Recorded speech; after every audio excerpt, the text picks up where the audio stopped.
This morning's been going well. I did painting out front, and that's pretty much done.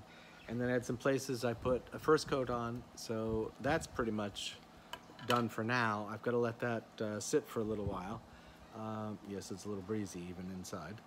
And, you know, Sid and I were just talking about coffee and, you know, how we're going to approach it and, you know, whether there's going to be so much a bag off, whether we're going to donate to take that and then put that to some charity or local. And, you know, I think it needs to be somewhat on a local level. That, you know, you're in that community, you're going to be trying to help those people who aren't as fortunate, say. You know, Sid mentioned, what's it called? Hope. Which is this group that for kids, what do? They give them food in a backpack, or you bring the backpack in and they give you food and stuff like that? They send a backpack full of food home every Friday to make sure that the kids have food over the weekend. Oh, okay. So I hopefully you heard that, but they fill up a backpack for, you know, kids who are less fortunate. So that way, you know, they've had the school lunch and everything else during the week, but if they don't have any food through the weekend, that's not a good situation. So, you know, that's one of the things that we could look at and say, okay, we're not going to give them coffee, of course, but we can say, okay, here's from our business, here's X amount of dollars, and hopefully it helps, and as we grow, hopefully we can give you more, kind of thing. So that it'll be a way for us, the more we succeed, the more we can help other people succeed and do what they need to do. So that's one of the things that, you know, we're looking at. I don't know, we haven't figured out, you know, because we have to price out all the coffee, and it's gonna vary, of course, according to the what you call it, the hands in the way, type of coffee, the costs. You know, a lot of these coffees are wholesaling because they're specialty coffees in the $5 to $8 plus a pound, and then you've got the whole roasting, packaging, etc. So we haven't quite figured out all of it, but you know, we're getting there on that. So a lot of thinking about coffee, how we do it. I mean, one of the other things that I'd love to someday, we're not in that position by any stretch of the imagination, is I'd like to find a coffee, you know, a small producer, and be able to say to that person in, I don't know, Honduras, Guatemala, wherever it happened to be, that we would like to buy your coffee, help you out, maybe even pay you a little bit more per pound so that you can better your family, your life, your farm, and all that kind of stuff. But we're not close to that. I mean, because I know, you know, years ago we farmed, and I know it's a lot of work. It's not easy.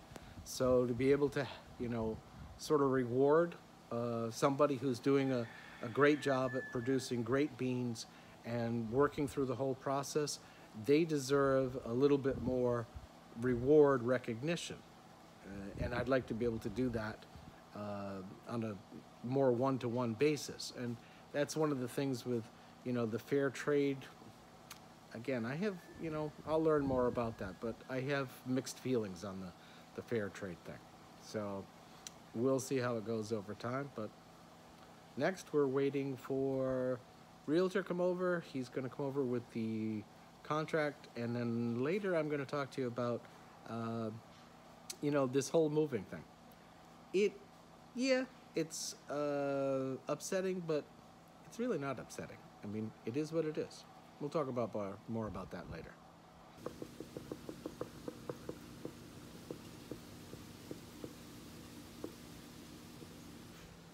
Well, I'm not sure if I'm not sure. You know, I would love to make a coffee that can work for pour overs, French press, drip just like that, you know, but I'm not sure it's technically possible. Let's put it that way. I'd like to. It's a wonderful goal to set, but it may not be. You know, one particular one might be good for French press and pour overs and that type of method, and the other might be better just in terms of having it as drip coffee that you pop in and boop, there you go. All part of the learning.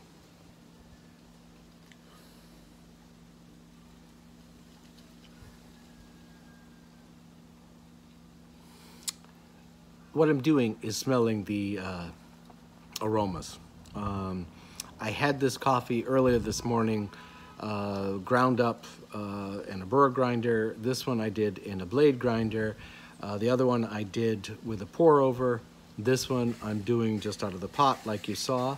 So I'm trying to see what the fragrances are just to begin with. And the fragrances just to begin with are not the same as they were this morning. This morning there was more of a slight citrus, a little bit of an earthy smell. There was different ones. Right now,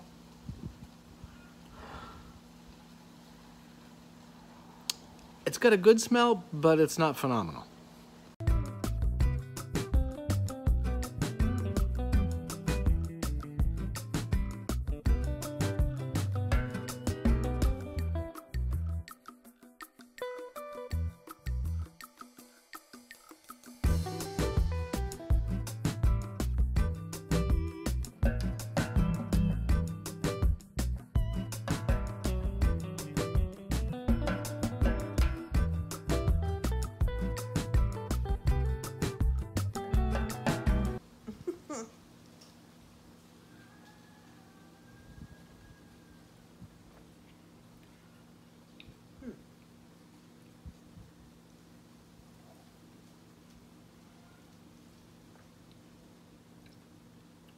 And? What did it taste?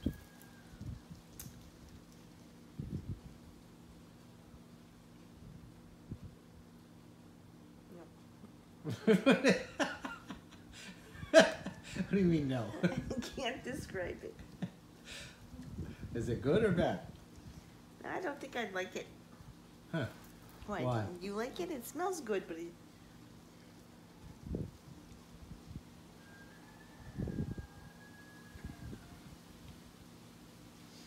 It's like soaked bark. Or what you call earthy. Okay, so you just saw, that's what Sid and I do, is I test it. She takes a little test. I don't tell her what I've seen. She then tells me what she's seen, or smelt and tasted. And then I write it down here in my little book. There's my little book. And then I look at it. So in this particular one, like I told you, this morning I had it had a nice flavor when I did it with the pour over. It was, there was a little bit of spice, very smooth, very balanced. And then when it cooled, the aftertaste was sort of a wine taste. So this next one, the next one is when I did it with the drip. And it's got a good taste, but it's not like, you can't pick out really anything phenomenal in it. It's very smooth and balanced. There's not a lot of acidity to it.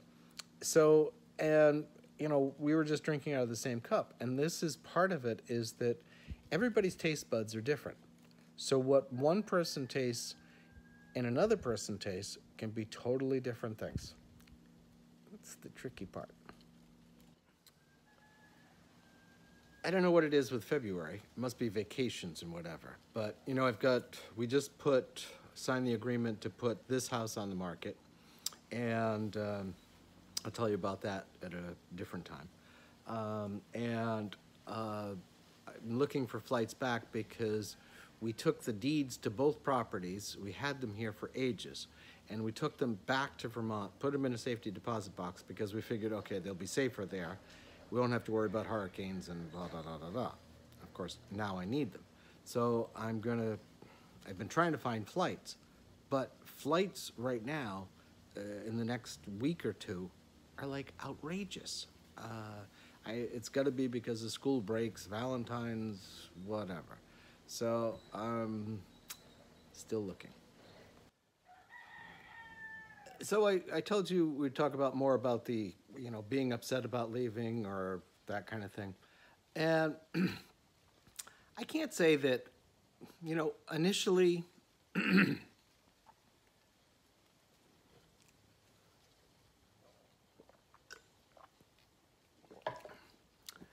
yeah, I was upset, you know, more because it, I guess, wasn't exactly as how I planned.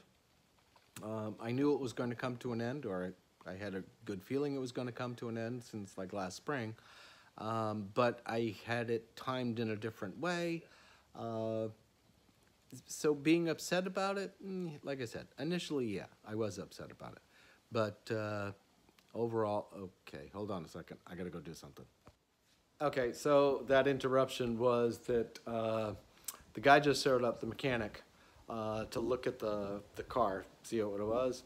Looked it over, all's well. So he's going to tell the guy. Hopefully the guy says, great, he'll buy it. Maybe he'll come up with an offer. I don't know. We'll see. But back to the, you know, not really sad. I mean, it's sad, but it's not like it's the end of the world. There are a lot of benefits that will come from this, for us anyway, because we'll be, you know, the plan has always been that somewhere around early 60s, we'd either have enough money to be going back a lot more frequently, or we'd be back, one of the two. That's, in all honesty, how it was.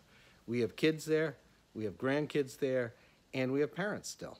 I know, believe it or not. So all of those factors, am I looking forward to the cold? No, I'm not looking forward to the cold at all. But I'll do with it. I mean, it's going to be a blast to go skiing with the grandchildren, or go snowmobiling with them, or do different things with the kids. So those are all plus things, you know. Like I said before, the part here that is upsetting, and it's not really that upsetting, it is, but it isn't, is that, you know, the climate is absolutely wonderful here. The people here are absolutely wonderful. We know a ton of people. We'll miss so many of them and that kind of thing. But, you know, the rest of it, you know, the car doesn't work, the power's off, the internet doesn't work. I'm not gonna... Yeah, food shopping, because it just came back from food shopping. All of those kind of things, no, I'm not gonna miss that. So it's the climate and the people that I miss. The expenses of flying, like I said, you know, I was telling you before, I've got to fly out of here, and the prices are like... So, certain aspects, and we'll be doing a whole bunch of different things. So, I'm not really upset. It's not really something that is a negative thing or whatever. It's not like, oh my God, I have to move, oh, blah, blah. No, not really. There's a lot of fun stuff to come. I mean, coffee's going to be interesting. Spending time with the kids, grandkids is going to be good again. So it is what it is, and we're going to make the best of it.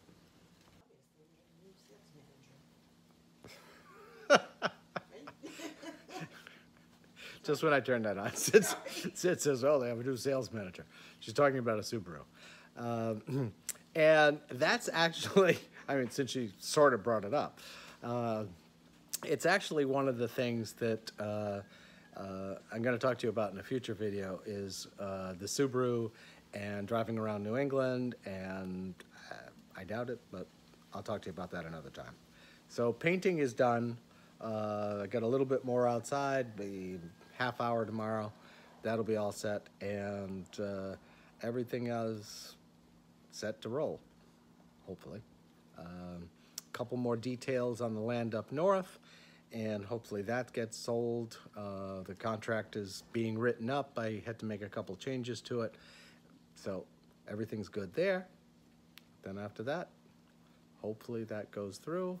Now I got to decide, because if I go back, it's like $1,200 to fly back. I don't know if I want to spend $1,200 right now.